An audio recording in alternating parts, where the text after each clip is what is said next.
یا ایہا الذین آمنوا اتقوا اللہ وکونوا مع الصادقین۔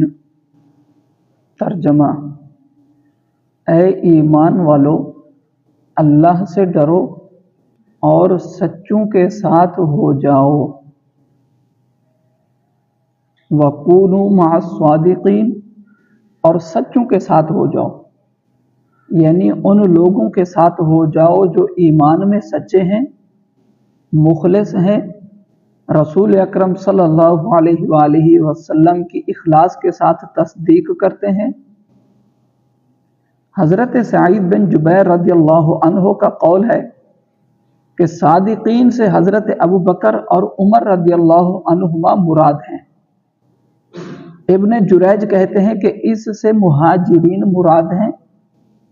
حضرت عبداللہ بن عباس رضی اللہ عنہما نے فرمایا کہ اس سے وہ لوگ مراد ہیں جن کی نیتیں سچی رہیں، ان کے دل اور اعمال سیدھے رہیں، اور وہ اخلاص کے ساتھ غزوہ تبوک میں حاضر ہوئے۔ سچائی کی فضیلت اور جھوٹ کی مذمت۔ اس آیت میں اللہ تعالی نے سچوں کے ساتھ ہونے کا ارشاد فرمایا۔ اس مناسبت سے سچائی کی فضیلت پر احادیث مبارکہ۔ حضرت عبداللہ بن مسعود رضی اللہ عنہ سے روایت ہے، رسول اکرم صلی اللہ علیہ وآلہ وسلم نے ارشاد فرمایا، بے شک سچائی بھلائی کی طرف ہدایت ہے۔ سچائی بھلائی کی طرف ہدایت ہے، اور بھلائی جنت کی طرف لے جاتی ہے، اور آدمی برابر سچ بولتا رہتا ہے یہاں تک کہ وہ صدیق ہو جاتا ہے، اور جھوٹ بدکاریوں کی طرف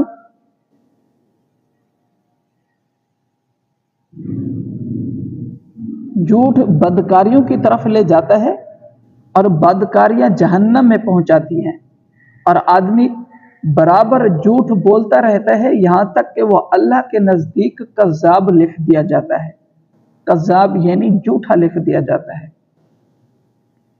اور صدیق کا معنی بہت سچا۔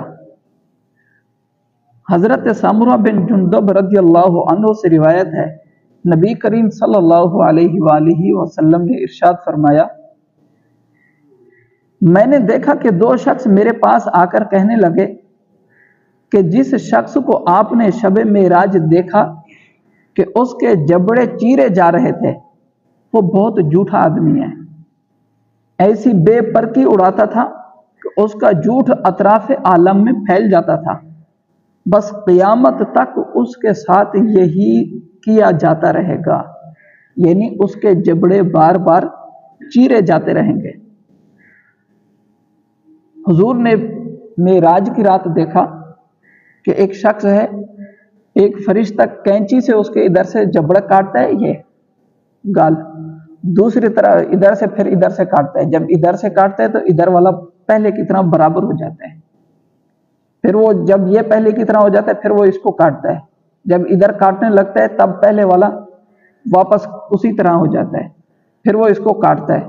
تو حدیث میں ہے کہ فرمایا یہ جھوٹ بولنے کی بندے کو سزا مل رہی تھی، اور یہ اس کو قیامت تک ایسے سزا ملتی رہے گی۔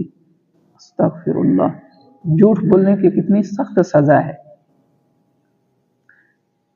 اللہ تعالیٰ ہمیں سچ بولنے کی توفیق عطا فرمائے۔ نیک لوگوں کی صحبت اختیار کریں، نیک لوگوں کی صحبت اختیار کریں۔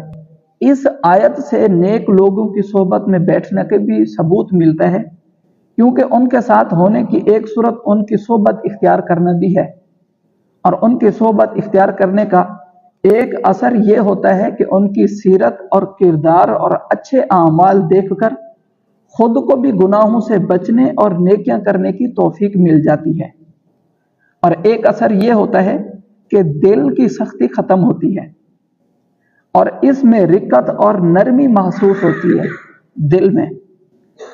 ایمان پر خاتمے، قبر اور حشر کے ہولناک معاملات کی فکر نصیب ہوتی ہے۔ اس لیے ہر مسلمان کو چاہیے کہ وہ نیک بندوں سے تعلقات بنائے اور ان کی صحبت اختیار کرے۔